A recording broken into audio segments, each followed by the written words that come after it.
Welcome once more, my friends, to chapter 2 on my course on algebraic foundations. In the first chapter we learned about algebraic structures called groups, and in this chapter we will learn about morphisms of groups. First, I will introduce the concept of morphisms, or homomorphisms as we call them in connection with groups, and we will learn some of their properties. Then I will introduce the concept of the kernel of a homomorphism, and lastly we will look at groups of so-called automorphisms, which are special kinds of homomorphisms of a group.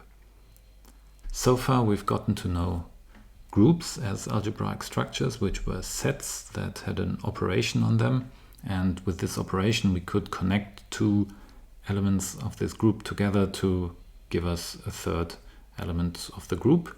And in general, when studying such algebraic structures, we are interested in the maps between two such structures that in a certain sense preserve these structures.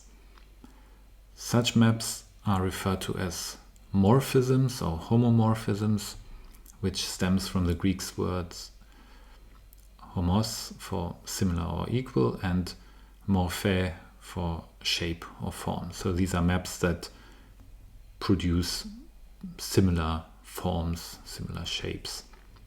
That's what the name implies. In the case of a group, this means that our composition, G composed with H of two group elements, should get mapped to the composition of the images under such a morphism. So the image of the composition G and H should be the composition of phi of G and phi of H if phi is the map that has this morphism property. What is good about these homomorphisms? Well, having this morphism property tells us that two structures, two algebraic structures, or more precisely groups in our current context, are related so that we can transfer the structure from one to the other. And so it allows us to gather information on one of these structures by comparing it with the respective other one. Also, such a homomorphism can serve as a kind of filter which maps a larger algebraic structure to a smaller one, and in doing so discards unnecessary information while keeping the algebraic structure intact. We will get to understand this a little bit better when we're talking about the kernel of a homomorphism later in this chapter, where basically the kernel is this unnecessary information, if you will, that I'm talking about here.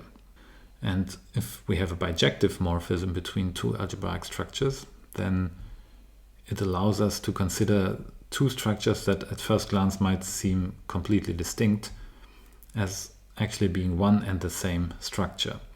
And basically all we do going from one to the other is renaming the elements. So let's get straight to the definition of homomorphisms for groups. So assume we are given two groups, G and H. Here use the circle and a star for their respective group operations to make it clear that we have two distinct ones. And then a map phi from G to H, so G taken as a set to H as a set, is called a homomorphism of groups if for any two elements in the group G, call them G1, G2, we have that the image under phi of G1 composed with G2 is the same as the composition of the image of G1 under phi with the image of G2 under phi. And note here, we use the composition in the group G, and here we use the composition in the group H.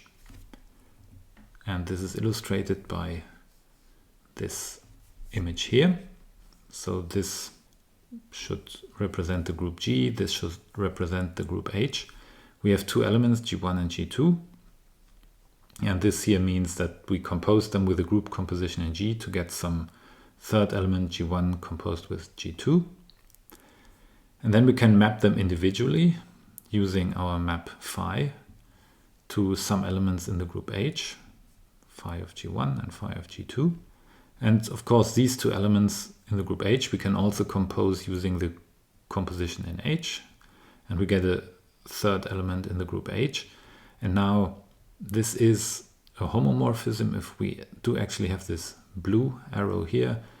That is, if phi maps the composition of G1 and G2 in the group G to the result of the composition of phi of G1 and phi of G2 in the group H. So precisely this equation here.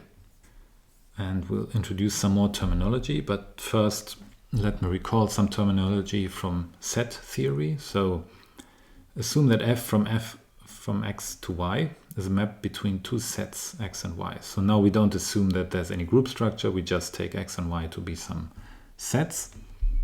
Then we call f injective or one-to-one if f of x1 being equal to f of x2 implies that x1 is equal to x2.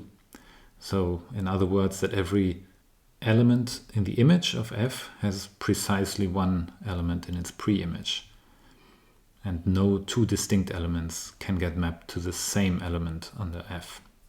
We call f surjective or onto if for every element in the set y, so in the target set if you like, if for every element in y there exists some element in x such that this element gets mapped to the element in y. So the element y has some element x such that f of x is equal to y.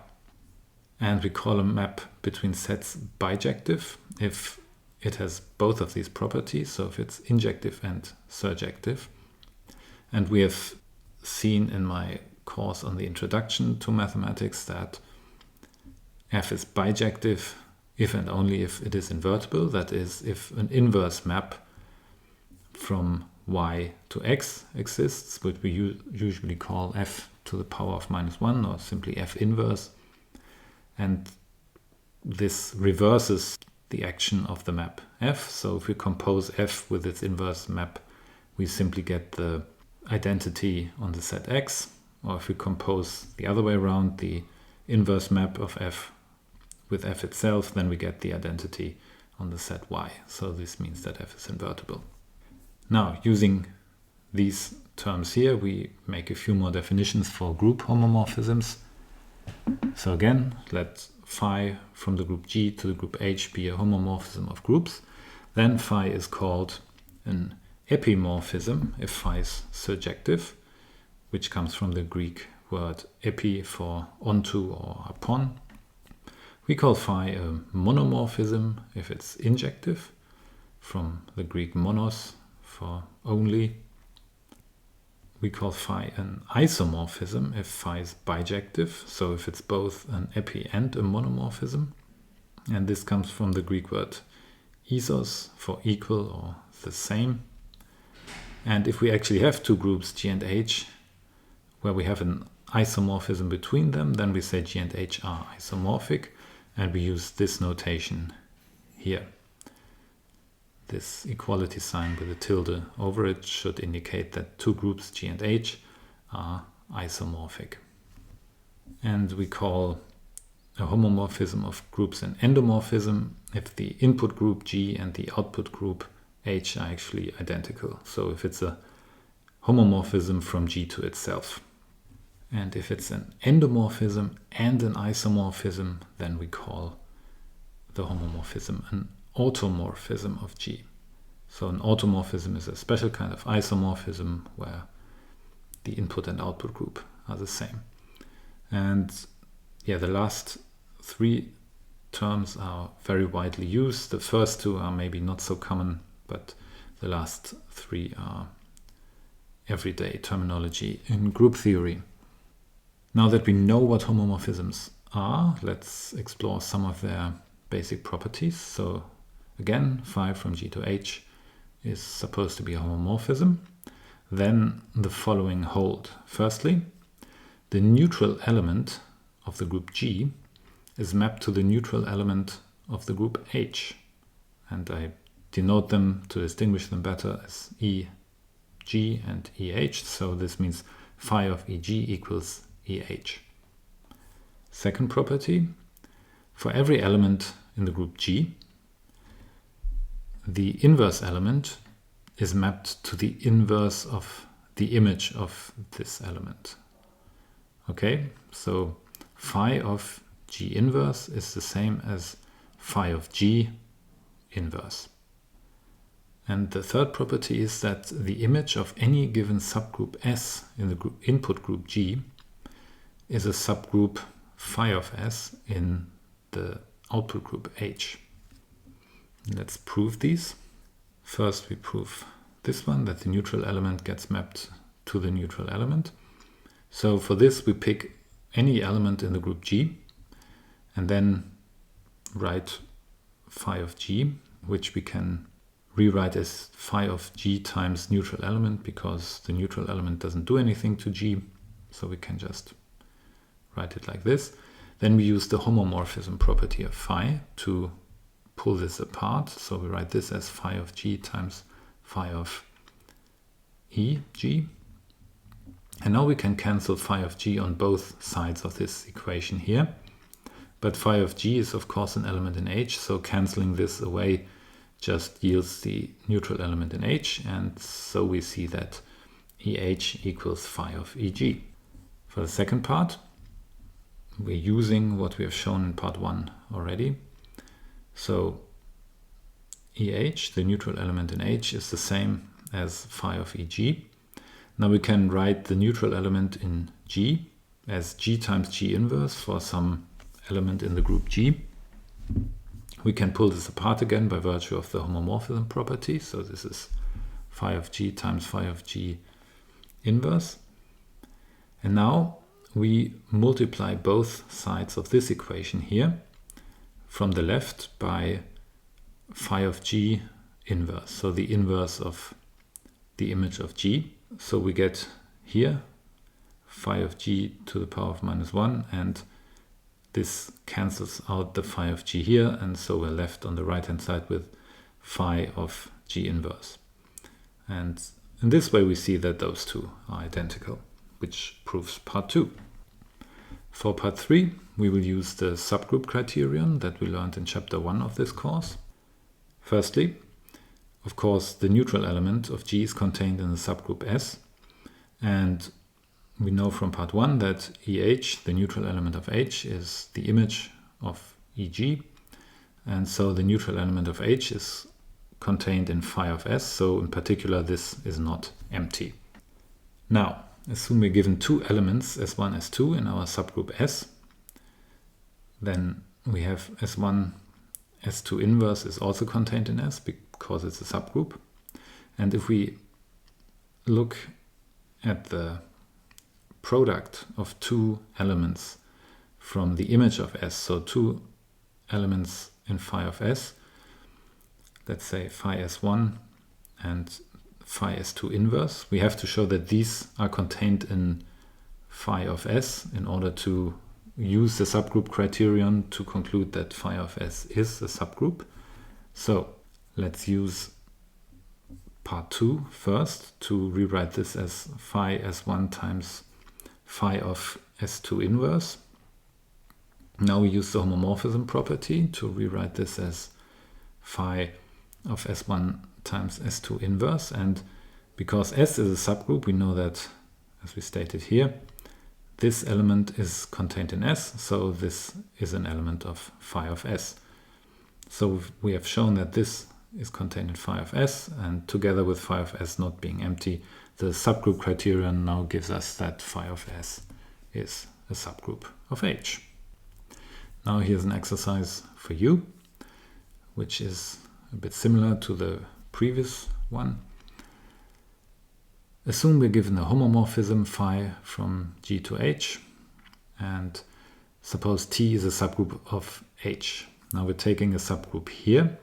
In the previous proposition we had a subgroup of G whose image ended up being a subgroup of H. Now we're looking at a subgroup in H, and the claim is that the pre-image of this subgroup in H, so everything in G that gets mapped to the subgroup T, which we write phi inverse of T, is a subgroup of G. So pause the video for a while, try to prove this, in a similar way that we did the proofs in the previous proposition, and then get back and watch the solution. For the solution, of course, we use the subgroup criterion again. First, since the neutral element of H is contained in T because it's a subgroup, we have that the neutral element of G is contained in the preimage of T because neutral elements get mapped to neutral elements. So we see that this is not the empty set. Now we consider two elements in G that get mapped to the subgroup T, so whose images lie in T. And then again we use the fact that T is a subgroup in H. We look at phi G1, G2 inverse, which being a homomorphism, we can rewrite as phi G1 times phi G2 and the inverse of this. And we know that T is a subgroup, so this is contained in T. But this means that G1, G2 inverse here is contained in the preimage of T. And thus we conclude that phi inverse of T is a subgroup of G using the subgroup criterion. It's not empty, and for every element contained in the preimage of T, we have that G1, G2 minus 1 is also contained in the preimage of T. Now we have a proposition about isomorphisms of groups. So recall an isomorphism is a homomorphism that is bijective, so injective and surjective. And the claim is that if phi is an isomorphism of groups, then its inverse map, phi to the minus 1 from H to G, is also an isomorphism of groups. Since phi to the minus 1 is the inverse map of a bijective map phi, it is bijective itself, so this is already known just from set theory, has nothing in particular to do with groups. But what we still need to show is that the inverse map of phi is also a homomorphism. To do this, take two elements in the group H, and since phi is bijective here, in particular it is surjective, so there exist two elements G1 and G2 in the group G that are mapped to these two here, so phi of G1 equals H1 and phi of G2 equals H2. And then we compute phi inverse applied to H1, H2. We can replace H1, H2 by these expressions here, phi G1, phi G2. And now we use that phi is a homomorphism, so we can replace this product here by phi G1, G2. And now we have phi inverse applied to phi of G1, G2. And of course, these two cancel each other out, so we're left with G1, G2. Yeah, and now we can simply re-substitute the H1, H2 expressions here, because this, of course, means that G1 equals phi inverse of H1, and this means that G2 equals phi inverse of H2, so we rewrite this in this form here. And having phi inverse of H1, H2 equal to phi inverse of H1 times phi inverse of H2 is just stating that phi inverse is a homomorphism, and together with it being bijective, we conclude that phi inverse is indeed an isomorphism of groups. Now it's time to look at some examples. So we start with the almost trivial ones.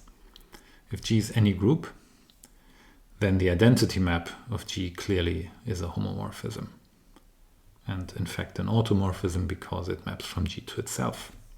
Very similar, if we have a subgroup S of G, then we have the inclusion map, which I write as iota from S to G, which simply maps every element of the subgroup to itself. So it's very similar to the identity map, but it's going from a proper subgroup, possibly proper subgroup of G into G. And yeah, this is a homomorphism, of course. And this is in fact a monomorphism, so it is injective, but of course if S is a strictly smaller subgroup than G, then it's not surjective. The next example, here we let this letter hollow k denote any of these number sets, of the integers, the rational numbers, the real numbers, or the complex numbers. Each one of these taken with the addition as a group operation. So I've mentioned that in the first chapter. If I look at these number sets and I don't explicitly state what the group operation is, then we will always assume the addition as group operation. Now, if k is any of these, then we can pick a constant c from k, and then the multiplication map, which I call phi index c, from k to itself, given by x, mapping to c times x, is a group homomorphism. Now, if c is equal to 0, then this is trivial, because everything gets mapped to 0 then. So the image of the homomorphism is the trivial group which contains only 0. If we assume that k is not the integers, but rather one of the rational, real, or complex numbers, and c is not 0, then in fact this multiplication map is an automorphism. And if k is equal to the integers, then the multiplication map is an automorphism only if c is equal to plus minus 1, because otherwise it is not surjective. For example, if we take the integers and we take c equal to 2, then the image would just be the even numbers, but not all of the integers. In that case, phi c could not be surjective and therefore would not be an automorphism. Another example, so this one is a bit more difficult, so we will have to do some interesting computations here. Now, recall from chapter 1 the symmetric group Sn on the numbers from 1 to n, which consists of just the permutations of these numbers from 1 to n, and the general linear group of real matrices, GL and R. So these were the matrices with determinant different from 0, which is the same as saying this is the set of all invertible matrices of dimension n. And we've seen in chapter 1 that they form a group with respect to the matrix multiplication. And we can construct a homomorphism from this symmetric group Sn into the general linear group by the following prescription.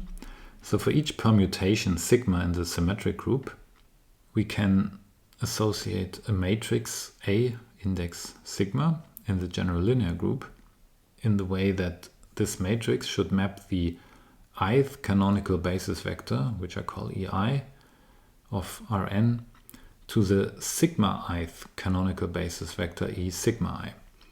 So the canonical basis vector, you may recall from linear algebra, EI is just the vector that has entry 1 in row I and all other entries 0. And this matrix A sigma, upon multiplication by such a basis vector, should map it to another canonical basis vector, but this time the canonical basis vector that has an entry 1 in row sigma I and all other entries 0. Precisely, we write it like this: phi going from symmetric group to the general linear group, sigma being mapped to the matrix A sigma with coefficients Aij, where Aij, the matrix coefficients, are defined in the following way. Aij is 1 if the row index I equals the sigma j, so sigma of the column index, and otherwise the entry is 0. So in each row there's precisely one entry that is 1 and all other entries are 0. We want to check that this map is indeed a homomorphism. Now, what we want to show is that phi of sigma composed by tau, so two permutations sigma tau, we can compose them, and if we apply phi to this composition, then this should be the same as phi sigma times phi of tau, so which would be the product of the matrices associated to these two permutations. But first, let's look at this one here. Phi sigma composed with tau is a matrix whose entries we call Cij. And by applying this rule here to the composed permutation, the entries Cij are 1 if and only if the row index I is equal to sigma of tau of j. So we use this rule here, but instead of sigma we use the composition sigma by tau. And by Aij we now denote the entries of A sigma, just like we did before. And by Bij we denote the entries of the matrix A tau associated to this second permutation here. And then the product, phi of sigma times phi of tau, which is the matrix product A sigma times A tau, is again a matrix, and the coefficients of this matrix we denote Dij. And what we want to show is that this expression equals this expression. So in other words, that these entries Cij here are identical to the entries Dij of this product here. Let's do this. We compute. Dij is given by the matrix product rule. So this is the entry of this product matrix here in row I and column j. We get this by taking the entries of the first matrix of A sigma in row I and letting the index k run from 1 to n, the column index, and multiplying it by the coefficients in column j of the matrix A tau. So we call them B. And yeah, here the index k runs over the row indices from 1 to n. Now, if you look at the definition of this Aik by the definition of the A sigma, then you see, given that the row I is fixed, there's only one entry Aik for which this is 1 and all others will be 0. So in this sum here, only one of the coefficients of the sum will be different from 0. And that is the case if I is equal to sigma k in this case. Here we have column index k, not j. And saying that I is equal to sigma of k is equivalent to saying that k equals sigma inverse of I. So the only summand in this sum from 1 to n here, where we could have a non-zero entry, is the one where Aik is actually Ai sigma inverse of I. And of course, this means k equals sigma inverse of I, so the corresponding coefficient bkj would be b sigma inverse of I and column j. Now, when is this equal to 1? When is this equal to 0? So we established this is the only Aik that is equal to 1, but this b coefficient could still be 0.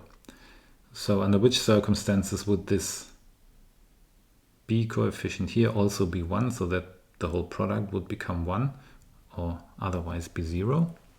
Well, this is the case if we again apply this rule here, but now to the indices Bij, but with this rather complicated index notation. So instead of index I, we have sigma inverse of I, and instead of sigma, we actually have the permutation tau in this case. So rewriting this rule for this coefficient b sigma inverse ij actually means that this factor here is equal to 1 if the row index sigma inverse I equals tau of the column index, tau of j. And then this is 1 because in this we have established that this one here is 1, and under this condition this here would be 1 too, and in all other cases it will be 0. Here, this part we can rewrite as I being equal to sigma of tau of j. This is just moving the sigma to the other side of the equation because it's a permutation, it's invertible, so we can apply sigma on both sides and we get I equal sigma tau of j. But this is identical to Cij because, as we observed before, Cij is 1 precisely if I is equal to sigma of tau of j. And in this way we have established that indeed Dij equals Cij, and this proves the homomorphism property of phi. Yeah, that was a bit of work, and you might have to pause the video a few times to actually think about these things and maybe use pen and paper to write it down. Maybe write down some examples to really convince yourself that this works. Another example, which is probably more digestible, is the well-known exponential map. You know this from calculus, maybe from high school, maybe from university. So this is the map exp, which takes a real number and maps it to a positive real number by mapping x to e to the power of x, where e is Euler's number. And here we consider the real numbers as the additive group and the positive real numbers as the multiplicative group. So here the operation is the multiplication of real numbers and here it's the addition of real numbers. And that this is a homomorphism follows from the well-known rules for the exponential map. So exp of x plus y is e to the power of x plus y. And you know, probably again from school, that this is identical to e to the power of x times e to the power of y, which is nothing but exp x times exp y. So indeed, the exponential map is a homomorphism. It's also well known that the exponential map is bijective, going from the real numbers to the positive real numbers. So it is in fact an isomorphism between these two sets. Yeah, that's quite interesting, right? These two as groups are isomorphic, are practically the same structure. And because it's an isomorphism, we have an inverse map, which is called the logarithm. I write it as log. And yeah, of course, this goes from the multiplicative group of positive real numbers to the additive group of real numbers, mapping x to the logarithm of x, logarithm here with base the Euler number. And this is also an isomorphism because it's the inverse of an isomorphism. And this property corresponds to the well-known logarithm law that log of product xy equals log x plus log y. Now here's another exercise for you. And here you're asked to state all possible homomorphisms from the additive group of integers into an arbitrary group G. This is not an easy exercise, even though the formulation is quite simple. And if you're not experienced in using groups, then it is probably not really obvious what to do here, but please think about it for a while. Think about the properties of the integers, what makes them special, and if you have any homomorphism from Z into a group G, how would these integer properties reflect under this homomorphism? I hope you gave it a shot. Here's the solution. Now assume we have any homomorphism phi from Z going to G, then the generator element 1 of the integers has to be mapped to some element which I call G1 in the group G. And 1 being a generator of the integers means that every element x in the integers can be written as 1 plus 1 plus 1 plus 1, namely x times. Or if it's a negative element, we could write it as minus 1, minus 1, minus 1. And because of that, it follows that we can write for any element in the integers phi of x as phi of 1 plus 1 plus 1, which by the homomorphism property we can pull apart as phi of 1 times phi of 1 times phi of 1. And here we can replace every instance with this special element G1. So the image of phi of x would just be G1 to the power of x. And in other words, phi is completely determined by the value of phi1. So every homomorphism from Z into any group G is given by choosing an image element G1 for the generator 1 of Z. And yeah, this actually makes up all the possible homomorphisms that we can get. And we go straight to another exercise, and here we want to talk about non-homomorphisms.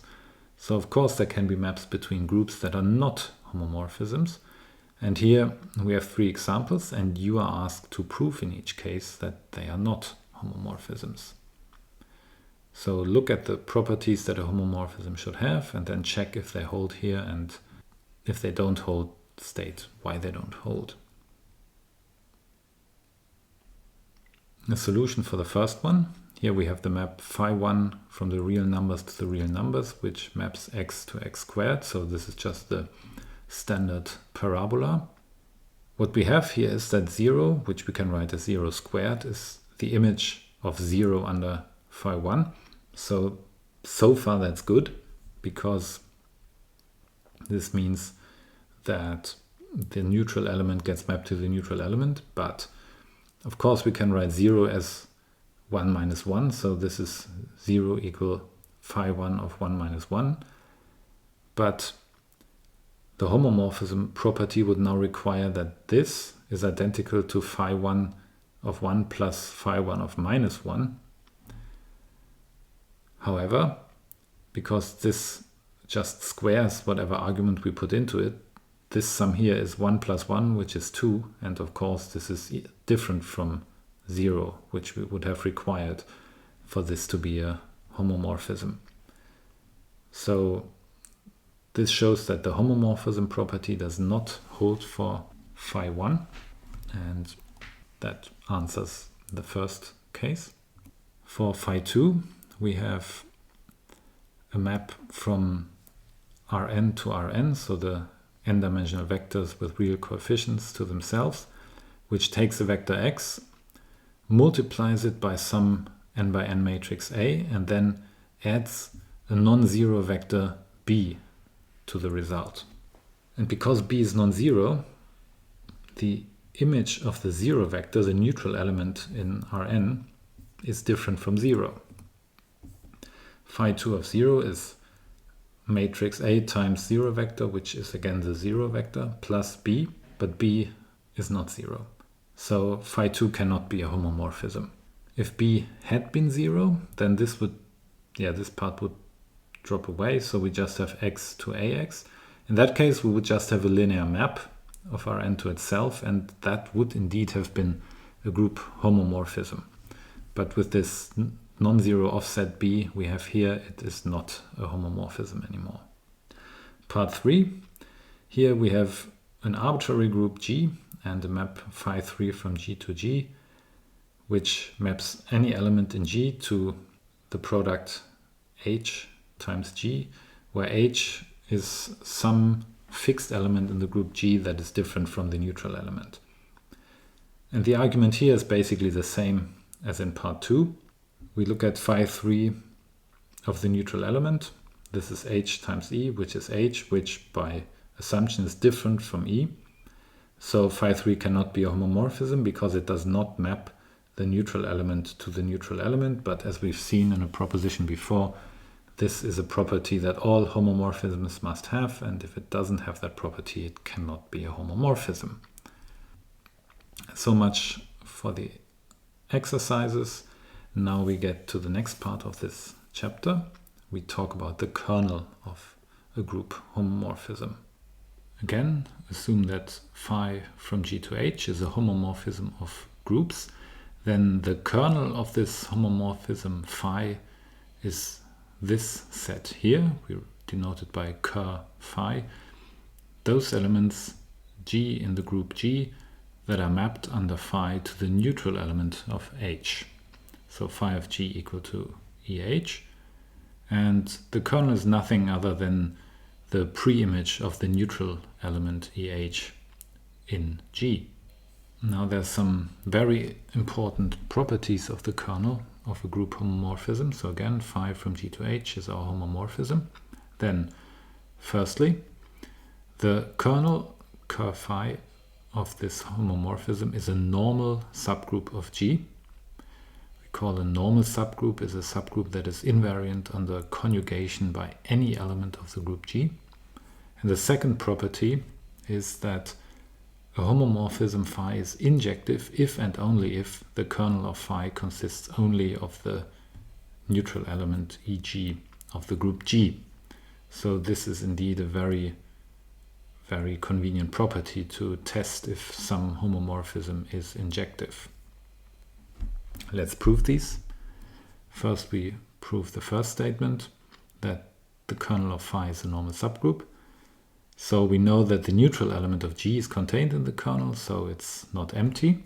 Furthermore, if we pick two elements k1 and k2 from the kernel, we have, by the homomorphism property of phi, that phi of k1 times k2 inverse equals phi of k1 times phi of k2 inverse of that. And because k1 and k2 both gets mapped to EH, because they're in the kernel, this is just a product of EH with itself, so it's EH. And this shows that k1 times k2 inverse is also contained in the kernel, and by the subgroup criterion, together with the non-emptiness, this means that the kernel of phi is a subgroup of G. What remains to prove is that it is a normal subgroup, so that the kernel is invariant under conjugation by any element of G. So we pick any element little g of the group G, and to show that the kernel is invariant, we pick an arbitrary element k of the kernel, and we will show that conjugation by k also is a kernel element. We do this by looking at where the conjugated element gets mapped to, so conjugation of k by g is g, k, g inverse, and we apply the map phi to this. We use the homomorphism property, which gives us that this is equal to phi of g times phi of k times phi of g inverse. Now phi of k is mapped to the neutral element, so we can ignore this. So this is equal to phi of g times phi of g inverse. Those two cancel out, and again we get EH, the neutral element of H. And this shows that gk inverse is also an element of the kernel. And of course k was an arbitrary element that we picked from the kernel, so therefore g times kernel of phi times g inverse, so applying the conjugation by g to all the elements of the kernel, yields a subset of the kernel. And we can replace g by g inverse, so basically switching the roles of g and g inverse in this argument. And then we find that the kernel of phi is also contained in g kernel of phi g inverse, so this means this together with this, that the kernel of phi is identical to its conjugate by any g of the group big G, and this means nothing else but that the kernel of phi is a normal subgroup, which proves claim 1. Now we will prove part 2, and here we have an if and only if statement, so we have two directions for the proof.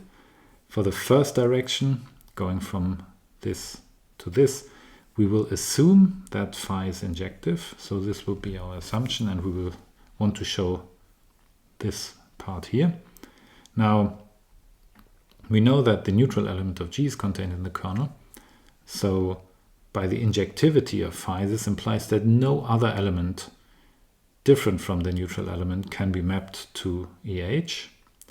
And that's just another way of saying that the kernel of phi consists solely of the neutral element. So that part was very easy. Now for the other direction, now we assume that the kernel of phi only contains the neutral element, and we want to prove this part. We want to prove that phi is injective.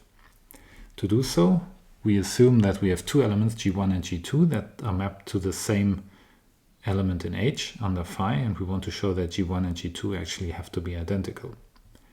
Now, suppose we have this situation here, then we can multiply both sides of this equation by phi of G2 inverse, and we would get that EH is equal to phi G1 times phi G2 inverse. We use the homomorphism property of phi to see that this is identical to phi of G1 G2 inverse. But this means, because this expression here is mapped to EH, that G1 G2 inverse is contained in the kernel of phi. But because we assume that the kernel of phi only consists of the neutral element, this means G1 times G2 inverse is equal to the neutral element. But now we can bring the G2 again to the other side of this equation, so we multiply by G2 from the right, and then we see that this is equivalent to G1 being equal to G2. And this means phi is injective. We have shown that whenever G1 and G2 get mapped to the same image under phi, they have to be the same element, which means phi is injective. And so we've shown both directions of this if and only if statement, and that concludes the proof. We're looking at examples again. And again, this hollow letter K can denote any of the number sets of the rational numbers Q, the real numbers R, or the complex numbers C. And in this example, we look at linear algebra again. And from linear algebra, if you've ever had it, you will know the determinant.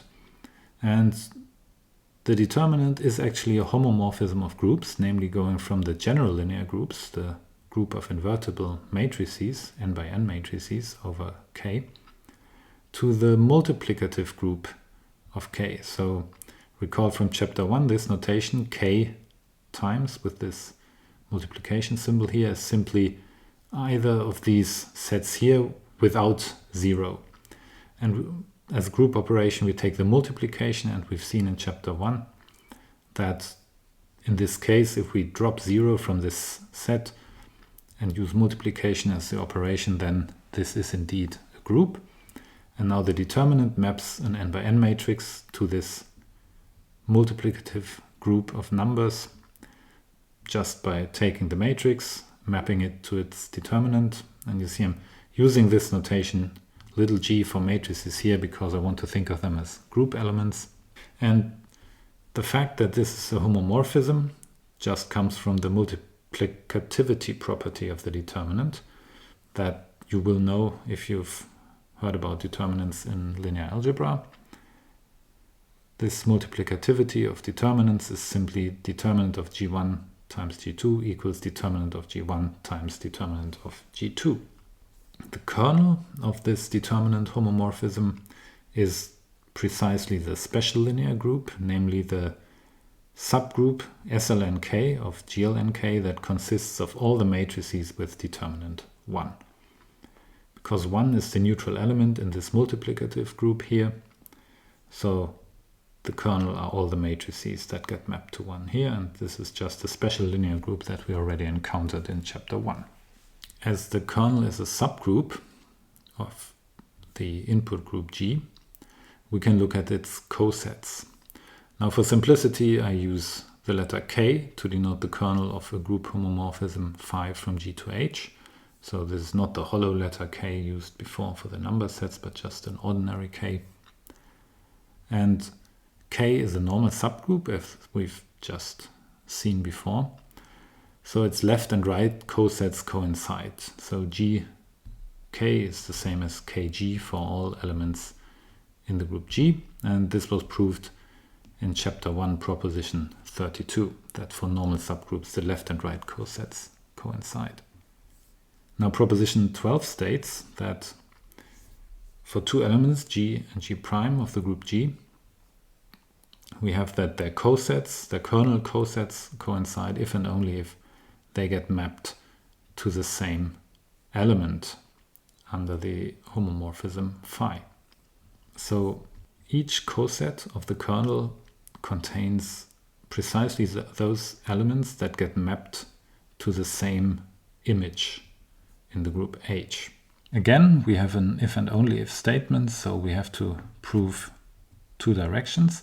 The first direction, going from left to right, is trivial. So if we assume that gk and g'(k) are the same set, then it is trivial to conclude that g and g' are mapped to the same element, because by this they can only differ by a kernel element, and yeah, this is trivial using the homomorphism property of phi. For the other direction, we now assume that phi of g equals phi of g'. So the two elements g prime get mapped to the same image in H. And this equality is equivalent if we multiply on the right by phi of g inverse, equivalent to phi of g prime times phi of g inverse. Here they would cancel out, so we get this is equal to EH, but also by the homomorphism property of phi, this is equal to phi of g prime times g inverse being equal to EH. This is just another way of saying that g prime g inverse is contained in the kernel because it's mapped to EH. Or if this is a kernel element, we can write it as g prime being equal to gk for some element k in the kernel. But this means g prime is contained in the coset gk, and this means the coset of the two are actually identical. Now we stay with our homomorphism phi and its kernel that we call k. And from chapter 1, theorem 28, we recall that the group G is partitioned into the cosets gk of the kernel. And by what we've just seen, these cosets are the equivalence classes of the equivalence relation G equivalent to G prime if and only if they are mapped, G and G prime are mapped under phi to the same element in H. So we have a one-to-one correspondence between the kernel cosets in G and the elements of phi of G, so the elements in the image of phi that is contained in H. And this picture here should illustrate that a little bit. Here's our group G, our homomorphism phi mapping to H. And what actually interests us is really the image of G within H. So H may be bigger, there may be elements in H that are not contained in the image, but we're actually focusing on the image phi of G here. And for each element in phi of G, we have a corresponding coset in G that consists of all the elements in G that are mapped to this one element in phi of G. And one way to think about this is, you know that the kernel consists of all the elements that get mapped to the neutral element. Now, if we want to get to one of these cosets here, what we can do is we can take any element G1 that is, for example, mapped to this element H1 here and multiply the whole kernel through by this element G1 and then basically move the kernel to the corresponding coset G1k. And that gives us all the elements in the group G that are mapped to this element H1. And within this coset we can move around, if you like, by multiplying with kernel elements. So if we take G1 and then we pick some element from the kernel and multiply G1 by k, let's say in this notation that we multiply from the right, then we get another element, say G prime, G1 prime, that is also mapped to H1. So multiplying by k, by kernel elements, moves you around within the coset, but it does not change where you get mapped to in the image. And similarly, it works with other cosets. So let's say G2 is mapped to H2, then all the elements that are mapped to H2 are obtained by taking the kernel and multiplying the kernel through every element of the kernel by G2, and thus we obtain this coset G2k of all the elements that are mapped to H2. And if our homomorphism F was actually injective, that would mean our kernel consisted only of one single element, namely e.g. So yeah, instead of these slices here, every coset would only consist of a single element. So only one element would be mapped to the neutral element, and similarly all the other elements in phi of g would also only have one pre-image here, which of course is clear because phi would be injective, but it would already follow from simply knowing that only the neutral element has a single pre-image. And then all the pre-images for h1 would be obtained by taking one pre-image for h1 and multiplying the whole kernel through with it. But because the kernel consists only of a single element, that would still give us only a single element in the injective case. And this is kind of a hand-waving argument why what we've seen before, that if we already know that only the neutral element has a single pre-image under a homomorphism, then it's enough to conclude that every other element in the image will also only have a single pre-image that is being mapped to it. And these kernel cosets are actually very important objects, and I will give you a very brief outlook on something that we will discuss in much more detail later in this course. So G and G prime being mapped to the same element in H defines an equivalence relation, tilde, on G. And the classes, namely the cosets of the kernel, map bijectively to the images of phi, so to the elements in the image phi of G in H. So if we write G over tilde for the set of equivalence classes, so the set of kernel cosets, then we have a bijection between this set of kernel cosets and the elements in the image of the homomorphism phi. And we can use this to define a group structure on this set of kernel cosets that is identical, isomorphic, to the group phi of G. And in particular, this will allow us to study this group structure independent of the target group H, in which we could have to embed this group here using the homomorphism phi. So what this essentially means is that phi of G and this group G over tilde has the same group structure as the original group G, up to some distortion by the kernel K. And this is what in the beginning I referred to as possibly having non-essential or unknown information. So in some applications, when we work with a group, we can think of this kernel as being some non-essential information, and the actual object that we're interested in would then be this new group that we construct called G over tilde, the group structure that we obtain on the set of equivalence classes, because here this non-essential information of the kernel is filtered out, if you like.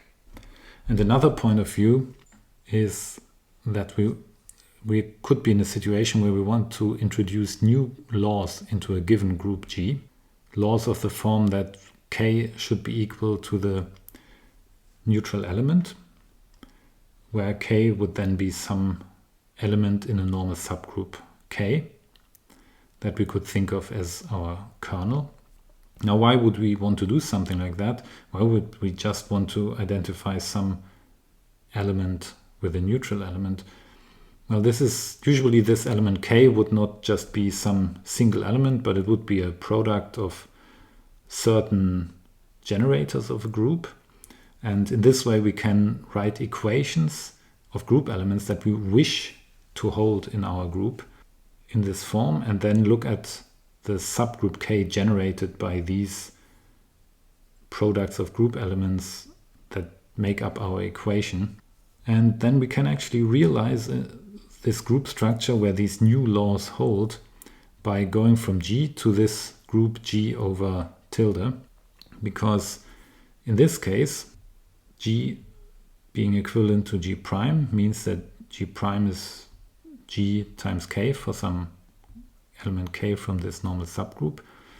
And if the elements of this normal subgroup K are all equated with the identity, then in this coset group we would get G prime equal to GK, but K being, in fat quotation marks, being equal to the neutral element, we would obtain then G prime being equal to G.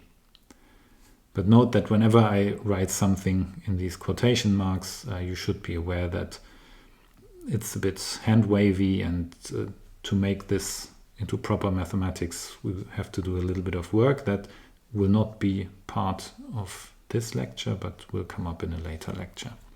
To illustrate this idea of the last point, I will give an example now that you might be familiar with. It's, I would say, the standard example for this kind of construction, namely modular arithmetic. To introduce this, we start out with the additive group Z of integers and we fix some positive number n. Now, suppose we wish to introduce a new law on the integers of the form n is equal to 0 for this fixed number n. At first you might think it's a silly and pointless thing to do, but just think of the example n equal to 12. If you do that, then you basically get the arithmetic of a clock. Because if you recall how you count the hours on a clock, you start at 1, 2, 3, 4, 5 and so on. And once you reach 12, you begin starting to count at 0 again. So you go around in a circle. And so this kind of arithmetic with this new law might make sense for example, timekeeping. You could also do it on a computer where all of your bytes and your memory can hold only numbers that are so and so large and eventually will overflow. And when this overflow happens, this is something like a rule like this being applied where n would not be 12 but some huge number that corresponds to the maximum limit of your memory. So there are indeed situations where thinking about integer numbers with an additional law such as this makes perfect sense. What do? Every integer x can be written in the form x being equal to a times n plus r, where, well, n is our given n here, a is some other integer, and r is the remainder, which is a number between 0 and n minus 1. So x is a multiple of n plus the remainder between an and the next multiple of n. If the remainder is 0, then x is an exact multiple of n, and otherwise it is not. And with our new arithmetic, where we introduce the rule n equal to 0, this would come down to a times 0, because the multiple of 0 is also 0, plus the remainder, and this would just equate to the remainder. So with this new law, we would only get numbers that are located between 0 and n minus 1, because everything else would contain multiples of n, and these multiples of n could be thrown away because they would equate to 0. And what we get then is what we call the integers modulo n, which I write like this, Zn, equal to 0 bar to n minus 1 bar. And I simply use these bars to explicitly distinguish the numbers in this modular arithmetic from the usual integers, just to be a bit more precise. Very often people will not use these bars and simply in their head jump back and forth between integers and modular integers. But for now I think it's maybe clearer if I keep the bars and explicitly distinguish. Now this Zn, this set of remainders modulo n, becomes a group when we let it inherit the addition from the integers. And here we take the addition modulo n, that is, we take any two of these remainders, add them together, and then we again take the remainder modulo n after having performed the addition, so we stay within this set Zn of remainders. And explicitly it works like this. So mod n, this notation indicates that we, after performing the operation here on the corresponding integer numbers, we again take the remainder modulo n. So x bar plus y bar mod n equals x plus y bar. If taken as integers, x plus y is less than n. Or we take x plus y minus n bar. If again taken as integers, x plus y is greater or equal to n. So in this way we always stay within the range of our remainders from 0 to n minus 1. So what does that have to do with homomorphisms? Let's see. Zn, this group of modular remainders, is a homomorphic image of Z. Namely, under the homomorphism phi n, which reduces every integer number x modulo n. So for every integer x, we take its remainder on integer division by n. And that maps the integer z to the integers zn modulo n. The kernel of this homomorphism phi n is n times z, so this is the set of all multiples of n. And thus taking the image under this homomorphism phi n amounts to equating the number n and all of its multiples to 0 bar in Zn. So the cosets of the kernel are the n-1 subsets of Z and Z, so this is the kernel itself. Then we have 1 plus the kernel, and all of these, of course, get mapped to 1 bar in Zn, because if we apply phi n to this, then we have phi n of 1, which is 1, plus some multiple of n, and this multiple of n gets mapped to 0, so we are left with 1 bar. Same with 2 plus nz and so on until to n-1 plus nz. And we see that the integers this way are partitioned into these finitely many cosets of the kernel nz. And you see it clearly from this example. These n cosets here correspond perfectly to the elements in Zn, namely nz, which we could write as 0 plus nz, corresponds, being the kernel, to the element 0 bar. This corresponds to the element 1 bar, blah, blah, blah, and so on. And finally, this one here corresponds to the element n-1 bar in Zn. We can therefore identify Zn with the set of cosets, which here I write Z over congruence. So I don't use the tilde here, but the common notation of 3 bars to denote the congruence relation, x congruent y, being the case if x and y have the same remainder on integer division by n, so the same image under phi n.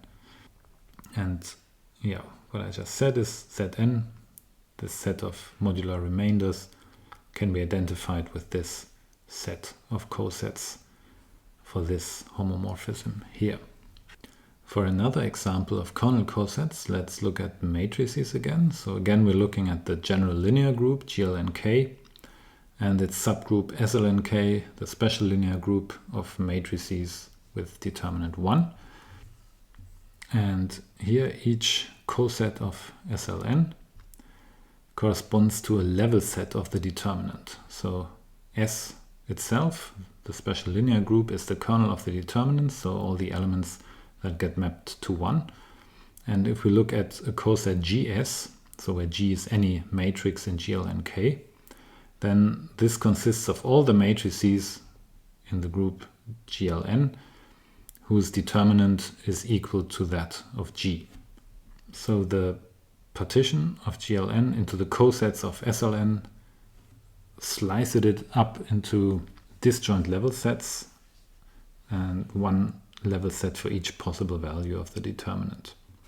And this means the non-zero numbers in K parameterize the set of cosets, and that's another way of saying they are in a one-to-one correspondence.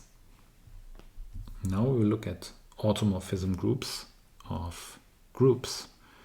And here we crank up the abstraction a little bit, because we're given a group G, and we will look at another group that is induced by this group when we look at all of its group automorphisms. And that's the definition. The automorphism group out G of a group G is the set of all the automorphisms from G to itself. Now, a priori, this is only a set of certain maps from G to itself, but calling this a group is justified by the next proposition. If we look at this set out G together with the composition of maps, then indeed it is a group. Okay, so that's something you have to ponder for a moment. We have the maps, the automorphisms of G from it to itself. We can compose two of these automorphisms because input and output group are the same. And then we say the totality of all these automorphisms together with this composition of maps forms a group itself. We will prove this. Now the composition phi1 with phi2 of two bijective maps is again bijective, so it in particular maps G to G. Phi1 of phi2 of the product GH is using the homomorphism property of phi2. Phi1 of phi2G, phi2H, using now the homomorphism property of phi1. This is phi1 of phi2G times phi1 of phi2H. And this shows that the composition of homomorphisms or automorphisms has again the homomorphism property. And this means that phi1 composed with phi2 is once again contained in out G if phi1 and phi2 were contained in out G. They are bijective homomorphisms. We need to still show that it's actually a group. So here we have shown that it's closed under the composition, but that doesn't already make it a group. But we do know the composition of maps is associative, so that checks out. The neutral element is of course the identity of G because it doesn't change any other map when we compose it with the identity. And each automorphism phi has an inverse map, phi inverse, which we know to be an automorphism by proposition 4. So in this way, we see that indeed out G is a group together with the composition of maps. Examples. Now consider the additive group of integers and let phi from Z to Z be an endomorphism. So any homomorphism going from Z to itself. As we stated before, since we can write x being equal to 1 plus 1 plus 1 for any positive integer x, we have phi of x being equal to phi of 1 plus phi of 1, namely x times the whole thing. And hence phi is completely determined by the image phi1 of the element 1. This is just what we had in one of the exercises before, where you were asked to determine all the homomorphisms from the integers into a given group G. Now in order for phi to be an automorphism, it must be bijective, but this is only the case if phi of 1 is plus minus 1. Because if it's not, if phi of 1 is some number a that is not plus minus 1, then the image phi of z is just multiplying all integers by a, so all the multiples of a, but that's not the total number of integers. Now, in conclusion, there exist precisely two automorphisms for z, namely the identity and multiplication by minus 1. And another way of saying this is that the automorphism group of z is isomorphic to the multiplicative group of the numbers minus 1 and 1. Another example, now we consider the group Zn of remainders modulo n that we just constructed in a previous example. And we consider an endomorphism phi of Zn to itself. And similar to the case we had here for the integers, it holds in Zn that phi of x bar can be written as phi of 1 bar plus phi of 1 bar modulo n. So again, this means phi is determined by the image a bar of 1 bar, because 1 bar generates the group Zn. And this means that phi of x bar, because it's a homomorphism, is simply a bar times x bar modulo n. So if we fix this one parameter here, then phi is completely determined to be this map here. Now a difference to that is that it is possible that such a phi can be bijective for numbers a bar other than 1. The criterion here is that if there exists some element a bar prime in Zn such that a times a prime bar is equal to 1 bar modulo n, then we can reach all elements y bar in Zn by simply taking phi of a prime times y bar, and this would give y bar as a result. Because what would happen, we plug this into phi, then we get this multiplied by a, and that would lead to a prime bar becoming 1 bar times y bar. So these cancel out and we would be left with y bar. And as we will learn much later in this course, that this is the case precisely if the greatest common divisor of a and this number n is 1. This is more appropriate when studying the integers as a ring rather than a group, so I will not go into the details here, but be sure this will be explained in detail later in this course. And what we conclude from that is that the automorphism group of Zn, of the integers modulo n, is isomorphic to the multiplicative group of all the numbers modulo n whose greatest common divisor with n is equal to 1. Our next example, let's G be an arbitrary group, and for every fixed element in G we can define an automorphism via conjugation. I call this kappa G, going from G to G, and it does what conjugation does. It takes an element H and maps it to G times H times G inverse. We have that kappa of G inverse is the same of kappa of G and the inverse taken of that. And we can check the homomorphism property. Kappa of G applied to H1, H2 is, by definition, G, H1, H2, G inverse. Between H1 and H2 we can imagine there being the neutral element, which we could write as G inverse times G. So this becomes G H1 G inverse times G H2 G inverse, but this and this are just kappa G of H1 and kappa G of H2, and so we see that kappa G is indeed a homomorphism for every G. And it having an inverse and being a homomorphism makes it into an automorphism. Now, what we further observe is that the identity of G is conjugation by the identity in the group G, by the neutral element. And the composition of two conjugation maps, kappa G1 composed with kappa G2, is the same as kappa of G1 G2, which you can verify as an easy exercise using just the definition, so that the automorphisms kappa G, running G through all elements of the group G, form a subgroup of the automorphism group G. And this subgroup gets a special name. We call it the inner automorphism group. So precisely we say the inner automorphisms in G are all the maps kappa G where G is some element in G. And this is a subgroup of out G. Let's explore some examples of inner automorphisms. For an abelian group, there's only one inner automorphism, which is the identity. So in G is trivial, which makes sense because if the group is abelian, all the elements commute with one another, so conjugation for any element G yields the trivial map. For a more complicated example, we look at the matrices again. So the general linear group GL and K, where now we assume K is either the real numbers or the complex numbers.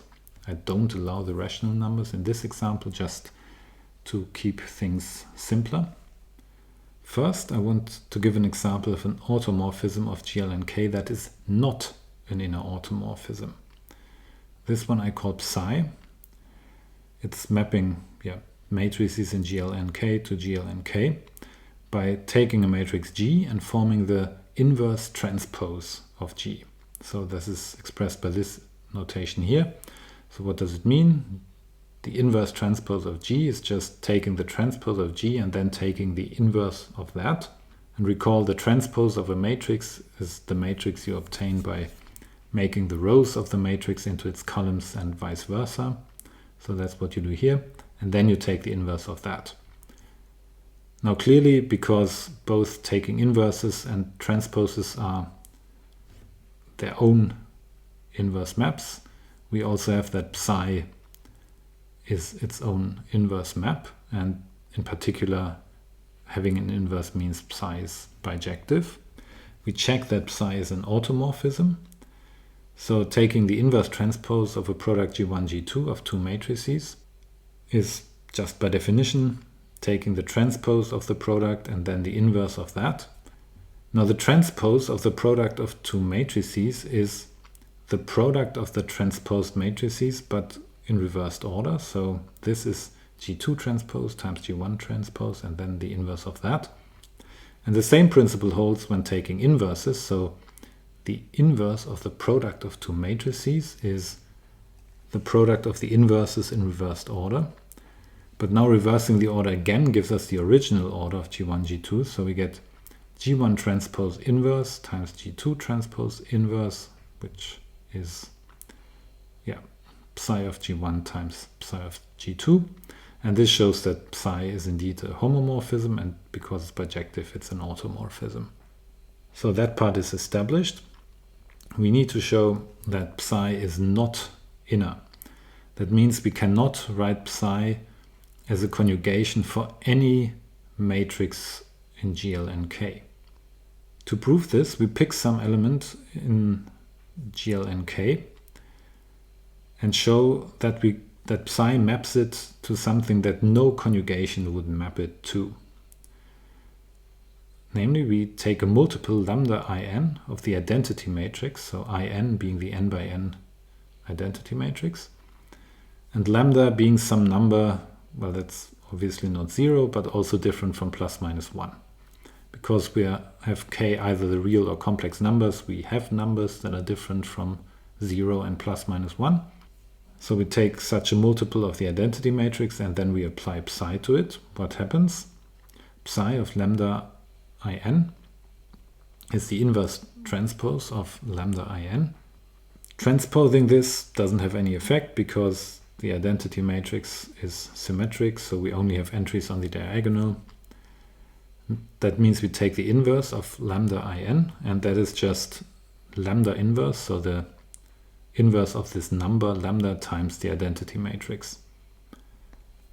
And we will show that no conjugation could lead to this outcome. Namely, any inner automorphism kappa g satisfies kappa g of lambda times in is g times lambda n times g inverse, which is, we can pull out the scalar lambda times g times identity times g inverse. Of course, the identity matrix doesn't do anything here, so this is the same as writing lambda times g inverse, which again yields the identity. So we get lambda times identity matrix, which, because lambda is neither plus minus 1, is different from this. So we have shown that psi maps these matrices here to something that no conjugation would map them to, and in this way we see that psi cannot be an inner automorphism. Now we stick with the same example and we want to determine the group of inner automorphisms, but to make my life a bit easier, I'll just reduce it to a special case. Namely, I assume that the dimension n of the matrices is an odd number and that the entries in the matrices are real numbers. And in this case, I claim that the inner automorphism group of GLN R is isomorphic to the special linear group in n dimensions over R. To see this, we consider a map that will give us this isomorphism here, namely phi from SLNR to the inner automorphism group of GLNR, which simply takes a matrix S with determinant 1 and maps it to the conjugation automorphism kappa S. This is a homomorphism, as we can check, For all S1, S2 in the special linear group, we have phi S1, S2 being equal to, by definition, kappa S1, S2. And we can check that this is the same as kappa S1 composed with kappa S2, which again, by definition, is just phi of S1 composed with phi of S2. So the homomorphism property for phi is satisfied. Now we need to show that it's bijective, so we show that it's injective first and then that it's surjective. We show that it's injective by proving that only the identity is contained in the kernel of phi. So assume S is an element in the kernel of phi, which means that kappa of S is the identity map on the general linear group. Then this means SG S inverse equals G for all elements G in the general linear group. And this here is equivalent to saying that SG equal to GS for all elements in G in the general linear group. So S commutes with all invertible matrices. And now I'm cheating a little bit by referring to a result from linear algebra that states that a matrix S that commutes with every invertible matrix in GLN must be a multiple lambda in of the identity matrix. This is a result from linear algebra that you will probably learn there, but it's actually not so easy to prove, so I'm not going to waste any time doing that here and simply refer to it.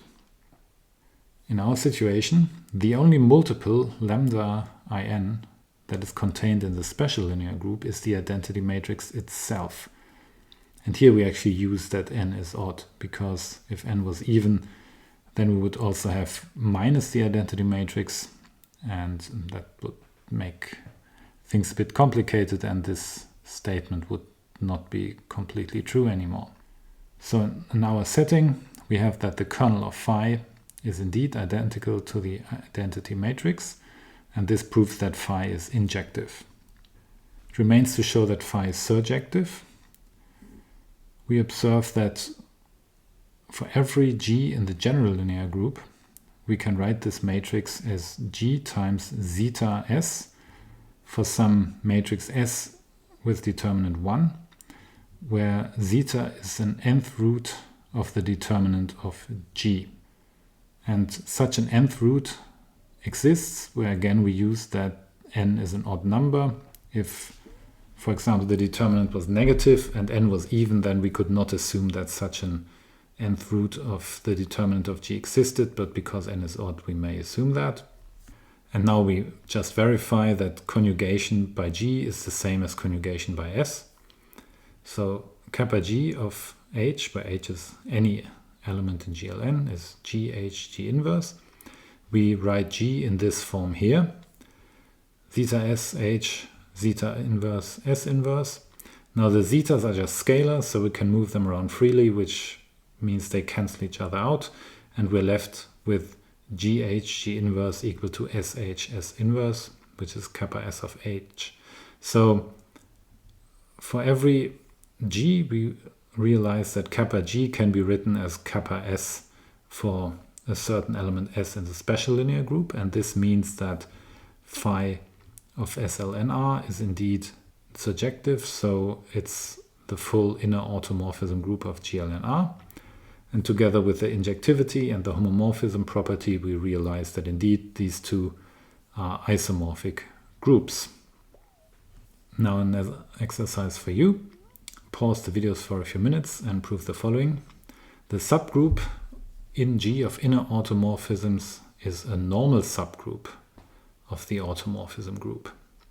That is, if I take any of the conjugation automorphisms and conjugate it by any automorphism, it is again an inner automorphism.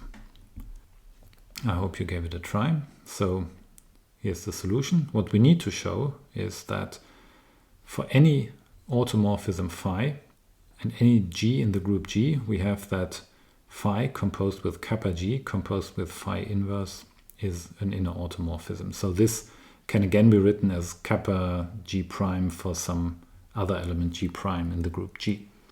To do this, we apply this map here, the composition, to any element H in the group G. here. Just writing this out is phi of kappa g of phi inverse of h. Now we apply the definition of kappa g to this. So this is phi of g times phi inverse of h times g inverse. But this is the same using the homomorphism property of phi as saying phi of g times h, because phi and phi inverse cancel out, times phi of g inverse. And we realize that this last expression here is nothing but kappa of phi of g applied to h. So indeed, kappa g conjugated by the automorphism phi yields kappa phi of g. And this is because it holds, this equation here holds for all elements h. And that concludes that kappa g conjugated by phi is again an inner automorphism, and this proves that the inner automorphism group is indeed a normal subgroup of the automorphism group. Now let's look at an interesting subgroup that is related to the inner automorphism group. So for any group G, let phi from G to its inner automorphism group denote the homomorphism G mapping to kappa G. So we take the group element G and assign it to its corresponding conjugation automorphism. And just in the example 22 we had before, we see that this phi is a homomorphism of groups, and the kernel of this homomorphism phi is called the center of the group G. We write it like this: Z of G, all the elements in G, such that they commute with all other elements in G. So Gz equal to Zg for all elements in G. And you know, when this is the case, it means that the conjugation automorphism of Z is trivial. It's just the identity map. Now you may wonder why we use the letter Z for the center here. So that's for historical reasons. When these notions were introduced, a lot of literature was still written in German, and the letter Z stems from the German word Zentrum for center, and it has established itself in the literature to just use the letter Z. Some people use C or Sen or something like that to denote the center, but Z really is the standard notation. And we immediately see that this is a normal subgroup of G because it's the kernel of this homomorphism phi. And we know that the kernel of any homomorphism is a normal subgroup, so we get that for free, that the center is a normal subgroup. And yeah, explicitly saying it again, it consists of those elements that commute with all other elements of G. Some examples: so if G is an abelian group, then by definition it's identical to its own center, because in an abelian group all the elements commute with one another, so every element of G commutes with all other elements of G. That just means G is equal to its center. The center of GLNK consists of the multiples of lambda in, the multiples of the identity matrix. And as I referred to in the example before, this is a result from linear algebra. So we can say that the center of GLNK is isomorphic to k times, so k without 0 and the multiplication as a group operation. And this isomorphism is just given by taking lambda in to this multiple lambda, to this factor that distinguishes it from the identity matrix. And an example that involves the symmetric groups of permutations. So recall from chapter 1 of this course that the symmetric group on n numbers is not abelian if n is greater or equal to 3. And what we will show now is that in this case, if n is greater or equal to 3, the center of the symmetric group is actually trivial. So it only consists of the identity, so the permutation that fixes every element. To see this, we pick any permutation sigma that is not the identity. So that means at least 2 numbers from 1 to n will be switched by this permutation.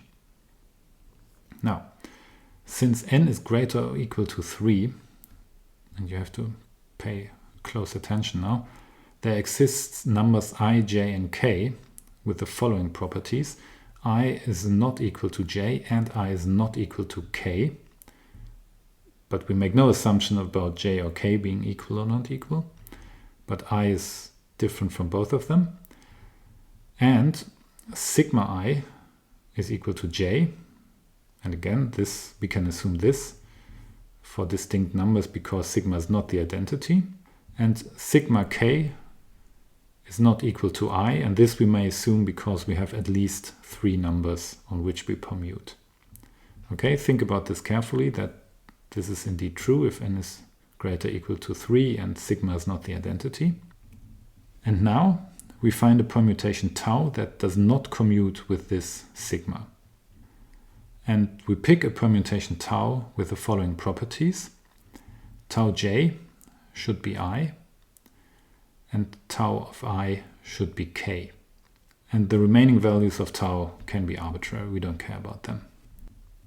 Now we check. Tau composed with sigma of I is tau of j, because sigma of I is j. This is just how we pick those numbers. And tau of j was required to be I. So tau composed with sigma applied to the number I just gives you the number I back. Now we require I to be different from sigma k. This is just how we pick the number k, and we know this exists because n is greater or equal to 3. But k is tau of I. This is how we picked our permutation tau. So sigma of k is sigma composed with tau applied to I. But this is just the reverse order of this. So we see that tau composed with sigma and sigma composed with tau differ when applied to the number I. That means tau and sigma cannot commute because these two have to be different permutations. And this shows, because sigma was arbitrary but different from the identity, that the only permutation in Sn that commutes with all others is the identity, and this means the center of the symmetric group over n numbers when n is greater or equal 3 is trivial. And that's it for today. So much for homomorphisms. Please like this video and subscribe to my channel.